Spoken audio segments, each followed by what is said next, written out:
다른 유튜버들이 중대선거구제가 될 리가 없다, 내각제 개헌도 될 수가 없다, 이런 얘기들을 하시는데 중대선거구제는 거의 되기 직전 상황이에요. 김진표 의장은 내년 국회의원 총선을 앞둔 가운데 정치권의 현안 중 하나인 선거법 협상을 두고는 선거법, 이게 중대선거구제죠. 다음 주까지 선거법 협상을 끝내고 후속 절차에 돌입해야 한다. 여야 지도부에 조속한 선거제 개편 협상 및 합의를 독려했다. 이런 뉴스가 잘 안 나와요. 사람들이 잘 얘기도 안 해주고. 7월 15일까지 충분히 합의하고 나면 7월 17일에 협상 결과를 정치개혁특별위원회 정개특위로 이관하고 본회의 의결 절차를 밟기로 했다. 제가 중대선거구제는 이재명 대표가 넘겨준 것 같은 느낌이 든다고 몇 달 전부터 말씀을 드렸죠. 그래서 이재명 깜빵 가는 것도 잠잠해졌고 이런 것 같다 의심을 했었고, 그리고 중대선거구제는 우리 시민들이 반대를 해도 국회에서 국회의원들끼리 통과를 시키는 거기 때문에 될 수밖에 없다. 근데 될 리가 없다고 유튜버들 다 그래요. 본회의 의결 절차를 밟아서 늦어도 8월 말까지. 그래서 제가 7월, 8월이 우리나라 정치판에서 가장 다이나믹, 좋게 얘기하면 다이나믹이고 혼돈의 두 달이 될 거라고 말씀을 수차례 드린 거예요. 8월 말까지 선거법 개정과 선거구 획정을 마무리할 것이다. 제가 예측했잖아요. 이재명의 체포 동의안도 가결될 위험이 굉장히 높다, 가능성이 높다, 조심해야 된다고 저 혼자서만 그렇게 얘기를 했는데 다른 유튜버들은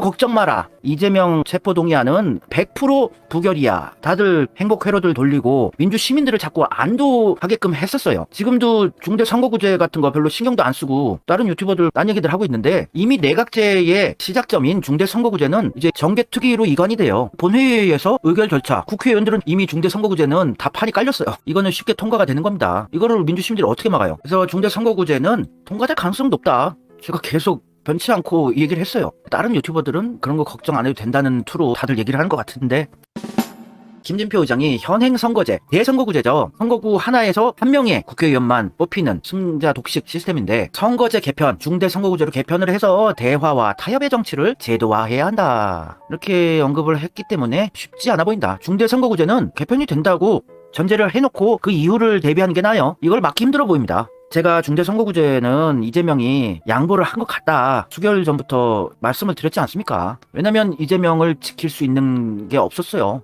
이재명 깜빵 갈 상황이었거든요. 이거는 넘기되 내각제는 목숨 걸고 막을 거예요. 이재명이 내각제만 막으면 의미 없거든요. 적폐 세력들도. 중대선거구제는 저는 쉽게 통과될 것 같은 느낌이고요. 아무리 제가 이걸 막자고 외쳐봤자 나서지 않아요. 대형 유튜버들이 자기 돈벌이가 중요하지 별로 신경도 안 쓰고, 자칭 깨어있는 민주 시민이라는 분들도 우르르 여기 선동대, 여기 세뇌대, 자기 중심도 없고 스스로 판단하는 능력도 없고, 이런 상황에서 저 혼자 고군분투한 것도 저도 새까맣게 속이 타버려서 제가 한다고 세상이 바뀌는 것도 아니고 알고나 계시라고요. 중대선거구제는 거의 90% 이상 진행이 됐다.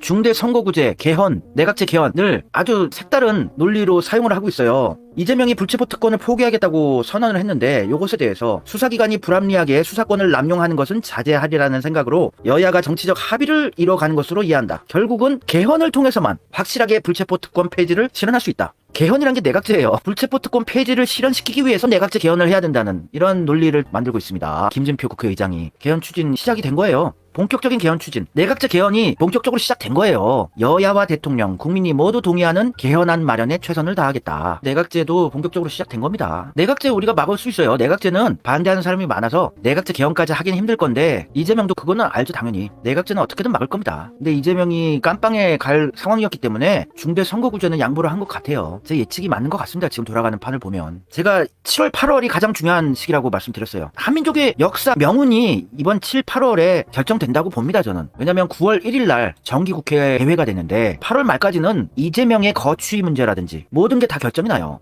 그래서 이재명도 후쿠시마 오염수 여기에 자꾸 몰두를 하는 게 이걸로 선제 탄핵 발의를 칠 것 같은 느낌이 듭니다. 이것과 함께 여러 가지 탄핵 사유들 있죠.